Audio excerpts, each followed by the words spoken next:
আজকে যামিনী রয়ের একটা ছবি আঁকার চেষ্টা করব ওয়াটার কালার দিয়ে। তো প্রথমে আমি একটা পেজ, একটা স্কেল, একটা রুল, একটা ইরেজার নিয়ে নেব। এবার এই আঁকাটা আঁকার চেষ্টা করছি আজকে। তো ফার্স্ট আমি একটা A4 পেজ টাইপের নিয়ে সেই মাপে একটা আউটলাইন বর্ডার ড্র করে নেব, যাতে আঁকাটা এই বর্ডারের মধ্যে থাকে। অনেকে মাস্কিং টেপ বা সেলো টেপও ইউজ করে, আমার কাছে যেহেতু সেটা অ্যাভেলেবেল নেই তাই আমি হাত দিয়ে স্কেল দিয়ে বর্ডার টেনে নিচ্ছি। এবার আমাকে একটা প্লাস এরকম আঁকতে হবে, যেটার মধ্যে আমি মোটামুটি যে ড্রয়িং পুতুলগুলোকে মানে ফিগারগুলো ড্র করব সেটা যাতে থাকে। ফিগারগুলো ড্র করা একবার হয়ে গেল। এবার আমি এটা মানে হালকা হালকা ড্র করার পরে একটু ডিপ পেন দিয়ে এটার আউটলাইনটাকে স্কেচ করব, যাতে যখন আমি মানে ওয়াটার কালার দেবো তাতে যাতে বুঝতে সুবিধা হয় এবং একটা আউটলাইনই থাকবে। বাকি যে আউটলাইনগুলো আছে সেগুলোকে ইরেজারের সাহায্যে মুছে দেবো, দেখতেও সুন্দর হবে, ব্যাপারটা পরিপাটি হবে।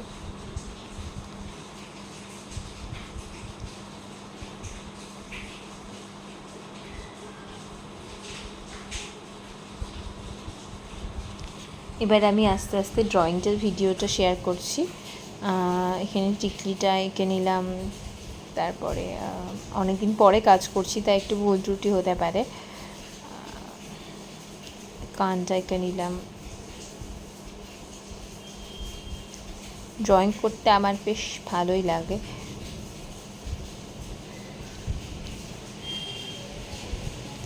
এখানে হেয়ারটা করে নিলাম। তোমরা কে কে ড্রয়িং করতে ভালোবাসো অবশ্যই জানিও। যামিনী রয়ের আঁকার কিন্তু একটা আলাদা বৈচিত্র্য আছে, সেটা আমরা সবাই জানি। এটা এই যামিনী রয় আর্টকে বেঙ্গলি ফোক আর্ট বলা হয়। এই আর্টের মাধ্যমে বাংলার যে তৎকালীন লোক সংস্কৃতি শিল্পী তার যে সৌন্দর্য সেগুলি প্রকাশ পায়। এই আর্টের একটা সত্যি আলাদা সৌন্দর্য বৈচিত্র্য আছে।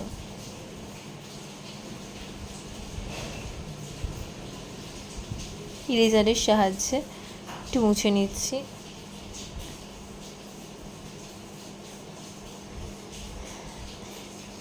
যেহেতু আমার কাছে ফোন স্ট্যান্ড নেই তাই আমি পুরো ড্রয়িংটা ফার্স্ট পার্টটা তোমাদের কাছে শেয়ার করতে পারিনি। আমি জাস্ট অনলি বা হাতে ফোনটা ধরেই এই ভিডিওটা করার চেষ্টা করছি। এটা আমার ফার্স্ট ভিডিও এইভাবে।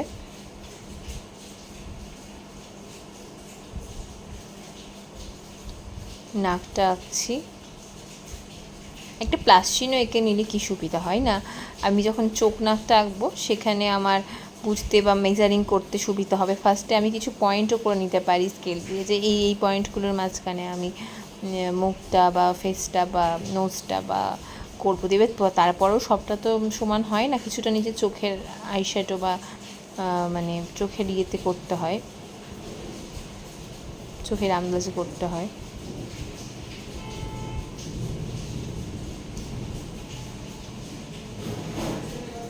এভাবেই আস্তে আস্তে ড্রয়িংটা এগোবে। ঠোঁটটা এঁকে নেব।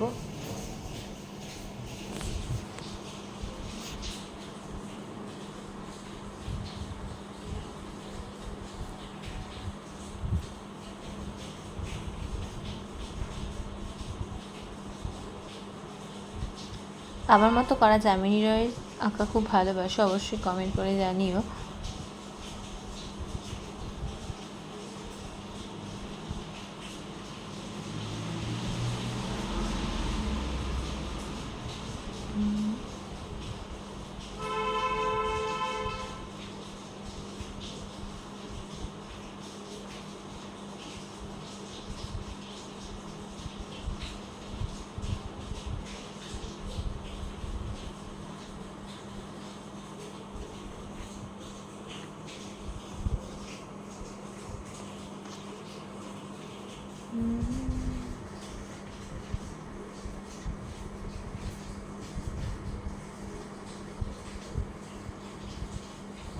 ধীরে ধীরে চোখটা এঁকে নেবো। এবার একটু টিপটার আউটলাইনটা একটুখানি ডার্ক করে দেবো।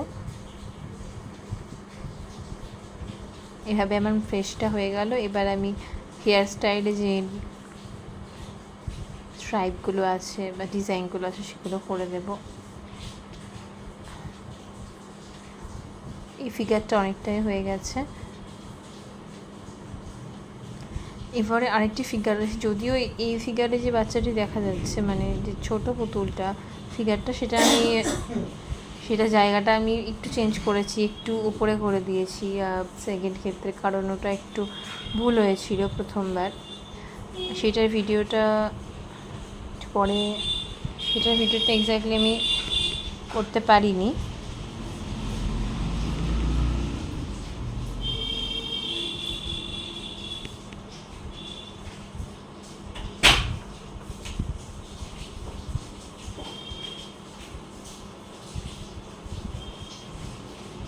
এবার শাড়ির আঁচলের ভিডিওটা দেবো। এখানে কিছু ফুল টাইপসের ভিডিও, মানে ফুল থাকবে, ফ্লাওয়ার, আর কিছু রাউন্ড শেপ থাকবে শাড়ির আঁচলে।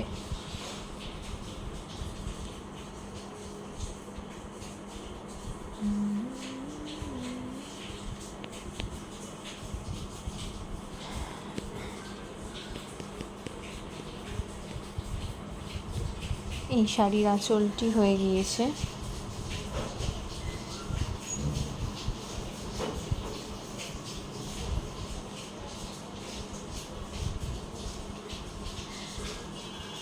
এগুলো শাড়ির ডিজাইনের জন্য আমি ড্র করছি।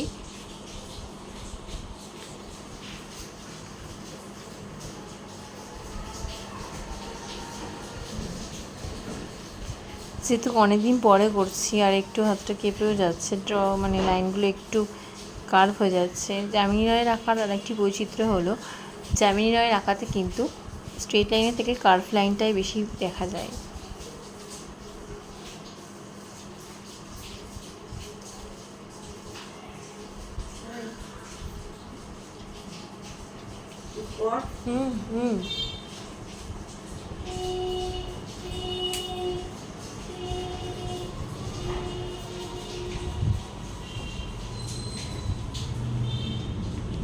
এইবার বাচ্চাটিকে আমি এঁকে নিয়েছি, মানে ছোট যে পুতুলটিকে, কিন্তু সেটাকে আমি পুরো ভিডিওটা করতে পারিনি, ওটা আগের বার একটু ভুল হয়ে গিয়েছিল।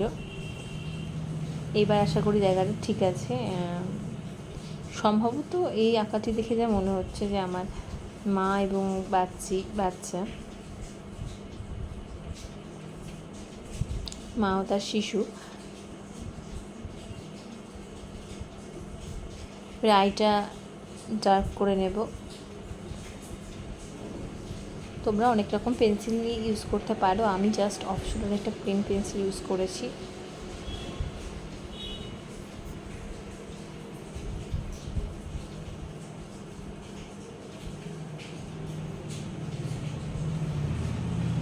এখন যেহেতু বাকিগুলো আমার কাছে অ্যাভেলেবেল নেই, তাই আমি শুধু একটা রুল দিয়েই আঁকার চেষ্টা করেছি।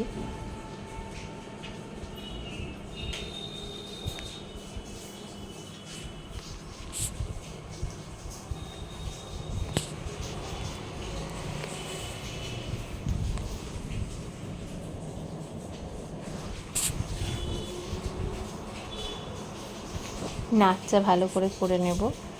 নাকটা করে নেওয়ার পরে এবার আস্তে আস্তে আমার যে বাইরে বেরিয়ে যাচ্ছে যে লাইনগুলো বা ডবল হয়ে আছে, সেগুলো ইরেজার সাহায্যে আমি মুছে নেব।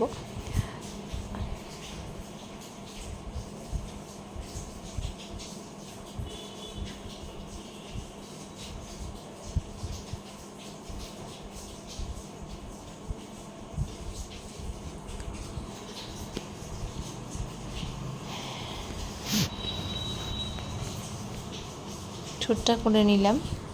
এবার আমি ফেসটা একটু ভালো করে ডার্ক করে নেব।